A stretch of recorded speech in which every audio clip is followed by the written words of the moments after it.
எல்லாருக்கும் வணக்கங்க. இப்போ நம்ம முட்டைக்கோஸ் பொரியல் பண்ண போகிறோம்.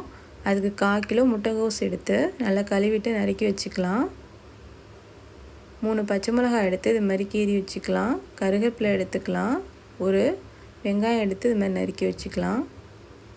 1 ஸ்பூன் கடுகு எடுத்துக்கலாம். 1 ஸ்பூன் கடலெண்ணெய்,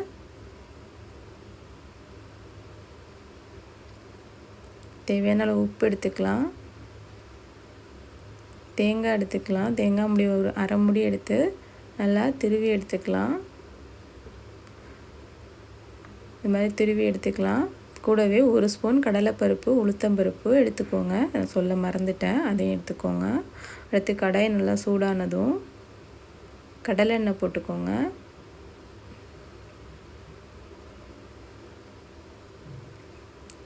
எண்ணெய் சூடானதும் கடுகு போட்டுக்கலாம். கடுகு நல்லா பொரியட்டும்.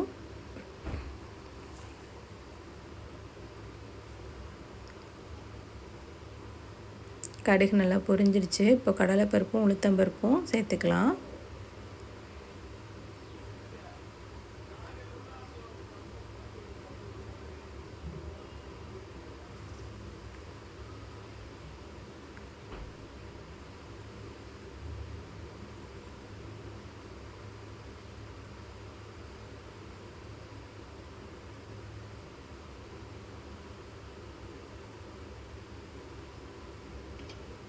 இப்போது கருவேப்பிலை சேர்த்துக்கலாம். பச்சை மிளகாய் சேர்த்துக்கலாம். கருவேப்பிலையும் பச்சை மிளகாயும் சேர்த்து நல்லா வதக்கலாம்.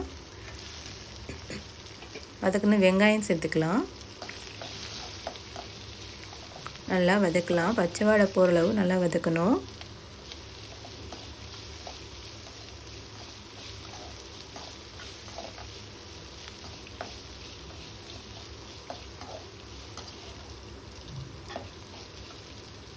இப்போ நம்ம முட்டைக்கோஸ் நறுக்கி வச்சுருக்கோம் இல்லைங்களா, அதையும் அதில் சேர்த்துக்கலாம்.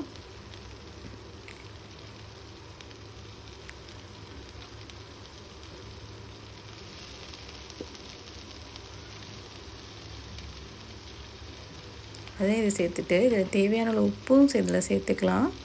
கூட சேர்த்துட்டு இப்போ நல்லா வதக்கிக்கலாங்க. நல்லா கிளறி கொடுக்கலாம். ஒரு 2 நிமிஷம் இந்த மாதிரி நல்லா கிளறி கொடுக்கணும். முட்டைக்கோஸுக்கு எவ்வளோ உப்பு தேவையோ அதையும் இந்த டயத்துலேயே சேர்த்துக்கோங்க. நான் எடுக்க மறந்துட்டேங்க, வீடியோ எடுக்க மறந்துட்டேன். அதையும் சேர்த்துக்கோங்க.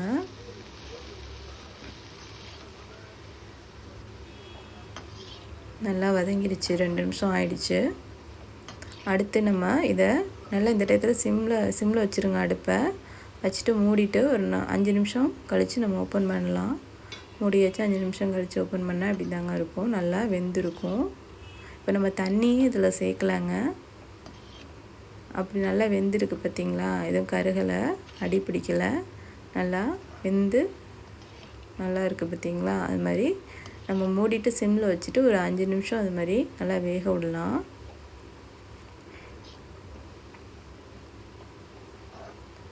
இப்போவே நமக்கு முட்டைக்கோஸு நல்லா வெந்திருக்குங்க. 75% நமக்கு முட்டைக்கோஸ் வெந்துடும். அடுத்து இதுக்கு இப்போ நம்ம கொஞ்சம் ஒரு 50 ml மட்டும் தண்ணி ஊற்றிக்கலாங்க.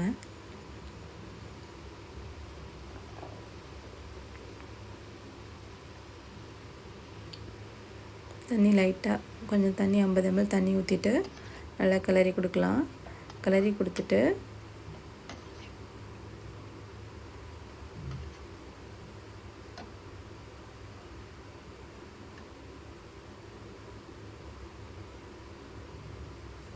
இதை மூடிட்டு ஒரு 3 நிமிஷம் மூடி வச்சு வேக வைக்கலாம்.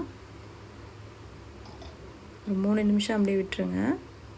நல்லா வேகட்டும். 3 நிமிஷம் ஆயிடுச்சு. ஓப்பன் பண்ணலாம். நல்லா வெந்துடுச்சுங்க. ஃபுல்லாக வெந்துடுச்சு. இப்போ நமக்கு முட்டைக்கோஸ் நல்லா வெந்துடுச்சு. இதுக்கு மேலே வேகணும்னு தேவையில்லை நமக்கு. அடுத்து தேங்காய் சேர்த்துக்கலாம். அதில் தேங்காய் சேர்த்து நல்லா கிளறி கொடுக்கலாங்க. இப்போ நமக்கு கொஞ்சம் கூட தண்ணி ஒரு 50 ml ஊற்றணுள்ள தண்ணி அது கூட இதில் நிற்கல பாருங்கள். நல்லா வெந்துருச்சு. நல்லா அடி பிடிக்கலை நமக்கு. முட்டைக்கோஸ் நல்லா வெந்திருக்கு. அவ்வளோதாங்க, நமக்கு ஆல்மோஸ்ட் எல்லாம் ரெடி ஆகிடுச்சு. ஒரு நிமிஷம் இது மாதிரி நல்லா கிளறி கொடுத்துக்கோங்க. தேங்காய் பூ நல்லா எல்லாத்துலேயும் சேரணும்.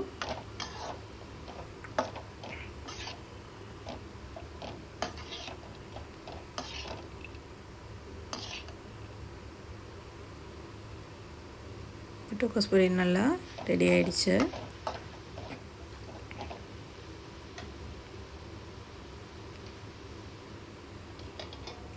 மூடிடலாம்.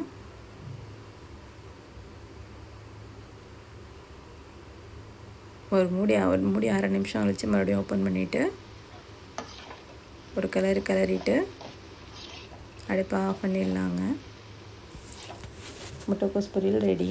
அவ்வளோதான், முட்டைக்கோஸ் பொரியல் நமக்கு ரெடி ஆகிடுச்சு. இது மாதிரி நீங்களும் வீட்டில் செஞ்சு பாருங்கங்க. உங்களுக்கு பிடிச்சிருந்தா லைக் பண்ணுங்கள், ஷேர் பண்ணுங்கள், சப்ஸ்கிரைப் பண்ணுங்கள். இது எல்லாருமே ஈஸியாக செய்கிற ஒரு டிஷ்ஷுனால் இந்த முட்டைக்கோஸ் பொரியல் தாங்க. நன்றி.